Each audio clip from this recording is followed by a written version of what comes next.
everyone, I thought I would do just a quick fun video to show you some of the books from the 90s that I got started with my whole witchcraft journey, some of the ones that were influential on me.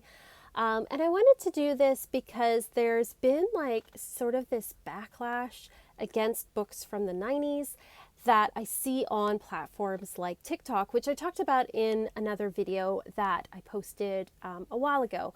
But there are whole forums of people, apparently. I've learned this through TikTok. This is, again, mostly the younger generation, and I don't want to pick on the younger generation because there are a lot of awesome people that are 25 and under who are doing great things, but I am seeing some trends that are concerning. And one of them is that there is this trend towards don't read any books written from earlier than the 2000s. Books from the 90s are all bad. They're all terrible.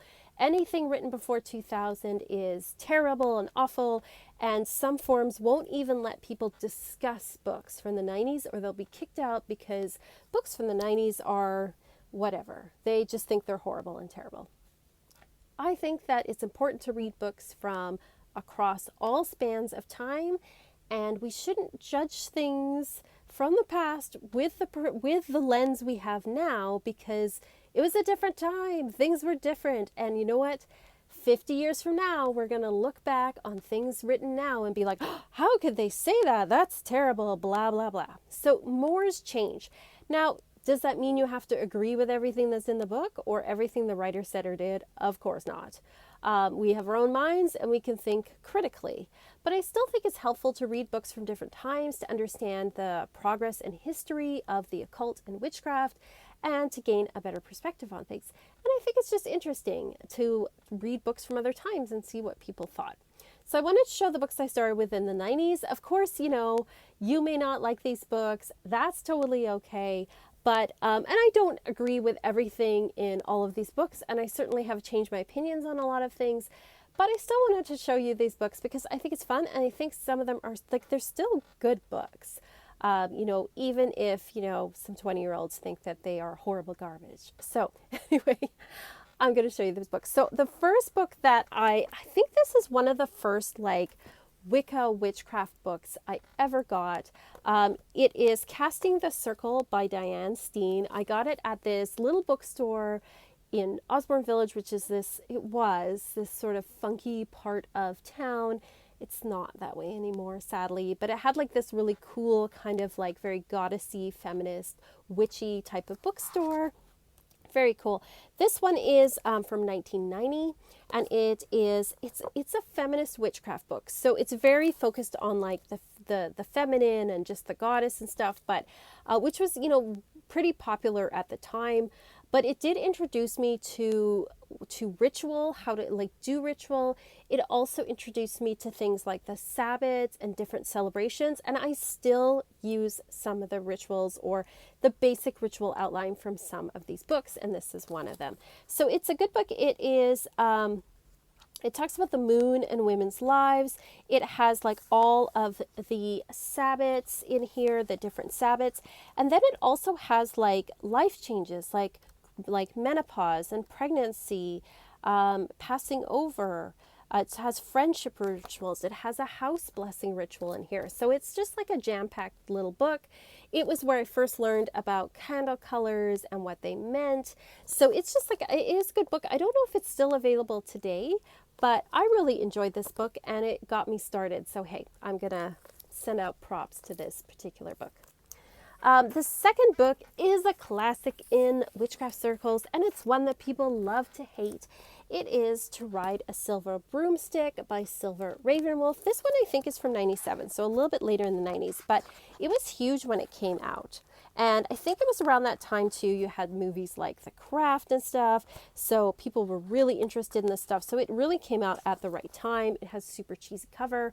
I think the newer editions have a different cover than this. I actually like my 90s cheesy cover. I quite enjoy this. This book really made witchcraft accessible to people, and I think that's why people hated it so much. Because back in the 90s, there was very much this trend of, oh, if you are a witch who gets her practice from books, you're not a real witch. You have to learn from a direct teacher. Well, there wasn't enough teachers to go around for all the people that were interested. And also, you had to know where to find them. And back then, nobody knew where to find them. So again, a lot of the older generation was fairly secretive, and for good reason, because you could lose your job or all sorts of things back then. But this book made it accessible. It made it accessible. It demystified things. It took power out of some people's hands, which some people didn't like, because there were teachers who would withhold information from people and tell people they had special information and special knowledge, and you had to work to get it. Well, books like this made it accessible to everyone, which people did not like. So it is, I think, a very important book in the history of making Wicca and witchcraft more accessible to people. So I don't always agree with everything in here anymore, but I definitely think it is a great primer. It talks about things like sacred space, why you cast a circle. It talks about tools. It talks about special days of celebration. It has the 13 principles of belief, which was settled on back, I think, in the 70s in Wicca. Religion versus science, having your special witchcraft name, which was another thing back in the 90s, meditation, keeping a dream journal and a book of shadows, designing and performing rituals, spell casting, drawing down the moon. Like it has some like good basic information that can help people. I never had Teen Witch because at the time I think I was a little old for Teen Witch, but I know a lot of people really love Teen Witch as well as one of their first witchcraft books. The next book I have is The Power of the Witch by Laurie Cabot. This one's from 1989. It is a really good book. Laurie Cabot, of course, is a very famous witch. She lives in Salem still. I believe she's still around. And it talks about things like getting into alpha state, the science behind witchcraft, the science of magic. It talks about, of course, the witches' holidays, talks about the cycle of the moon, but it is like a really good, just basic, primer. And it has things like putting a protective shield around yourself. It has some of the like really good basic energy work that you can do. So this is another good book that really helped me get started. There are two books here that are from, I believe, the late 90s as well. This is Embracing the Moon by Yasmin Gale-Norn, and then Dancing with the Sun. And so this is about working with the moon. This is about working with the sun, working with the Sabbats. So it is, both of these together are really good books that really got me started with, designing rituals and thinking about, working with moon cycles and thinking about working with the Sabbats. It gives you different recipes and different ideas of it usually has like a couple of different options of ceremonies that you can do. And so it really is, these two were really good for thinking about different ideas for rituals throughout the year. So I also recommend these two books. Prosperity and Abundance Rituals. It has here like different symbols you can work with. Elements, talks about the elements, creating sacred space, all that kind of stuff. So both these books were really good. Further to Sabbats, another one that got me started thinking about the Sabbats was Ancient Ways by Pauline Campanelli and Dan Campanelli.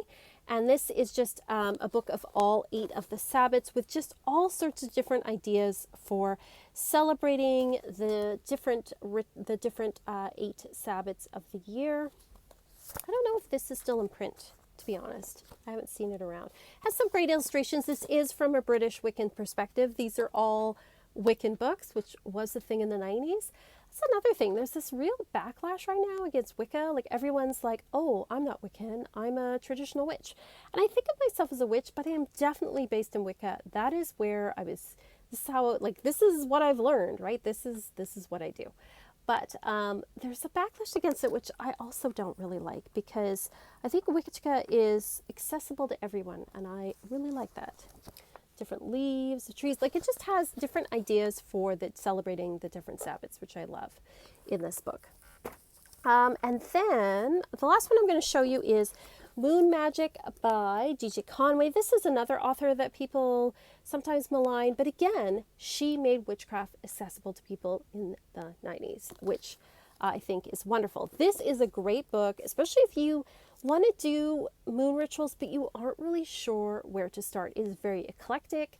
It has rituals for every lunar month of the year, and it has several different ones. So it'll have a full moon, a new moon, and a dark moon ritual, and it'll have some other rituals as well. So you can really mix it up every year. It has different crafts and recipes for each lunar month.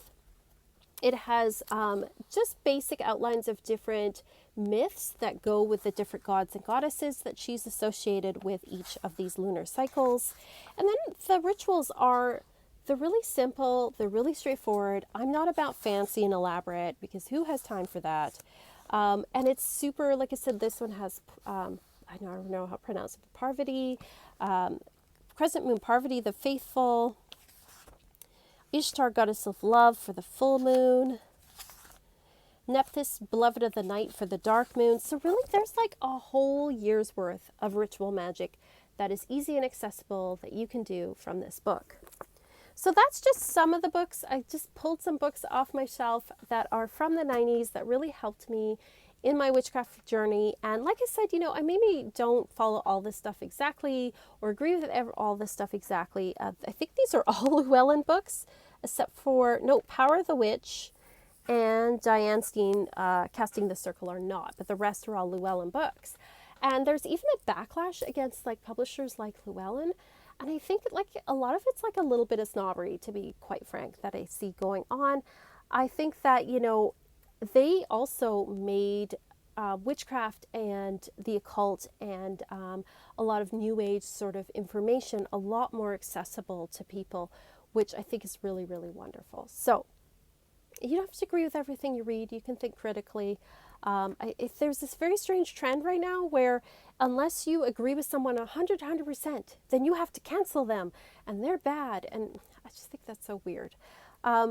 But yes, I wanted to show you some of these books. Did you have any of these books? Have you read any of these books? Do you hate these books? Let me know what you think. I just wanted to, share them and share the love for 90s witchcraft books. Let me know which ones you have. Let me know what your first witchcraft book was. I would love to hear. Thank you so much for watching. You guys are the best. And as always, peace and love and light.